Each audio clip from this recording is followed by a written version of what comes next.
मुकम्मल तौर पर सूबा उनके कंट्रोल में है। ऐसे ही पैसे कमाने के लिए सूबा किसी की मुखालफत उनको नहीं रोक पा रही कि मैं उनकी मुखालफत करूँ या कोई और सियासी जमात मुखालफत करे, और सी डेर इस्माइल खान के काम करने के लिए उनके लिए सियासी जमातों की मुखालफत रुकावट बन जाती है।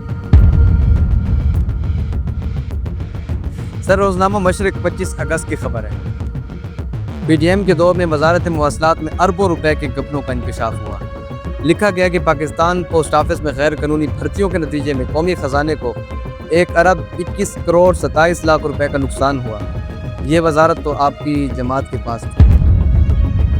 10 करोड़ PMA के लिए आता है, 10 करोड़, और उसमें से 3 करोड़ पहले ही पहुंचने से पहले ही वो जो है हमारे MNA सबकात में चले जाते हैं। नजरियाती सियासत पाकिस्तान में हमारी इस्टेब्लिशमेंट को इंतहाई नापसंद है। अच्छा, कराची में आप अपना किरदार अच्छा निभा रहे थे, तो आपको कराची से बेदखल और सस्पेंड करने में सुना है कि जनाब आसिफ अली जरदारी का हाथ था, ये सच है? तो उसमें के पीछे 2 अफराद थे। एक को का नाम जनरल फैज़ हमीद था। बावजूद भी आप देखें डेर इस्माइल खान की तारीख में आप हज़रत मुफ्ती साहब से लेकर अभी मौलाना फजल रहमान साहब तक जमीयत उलमा के चीज़ों को, प्रोजेक्ट्स को आप निकाल देना, इस पूरे डेर इस्माइल खान से निकाल दें।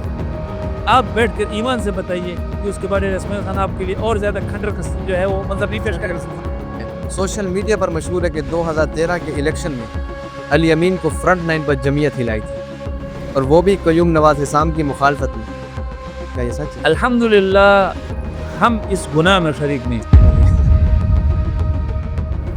एक बात मैं आपको बता दूं, मौलाना साहब इंतहाई मजबूत आसाब के मालिक हैं अल्हम्दुलिल्लाह। हमेशा हम कहते हैं डेरा इस्माइल डेरा जो है वो खुला दस है। Welcome to Ahmed Ibrahim Podcast.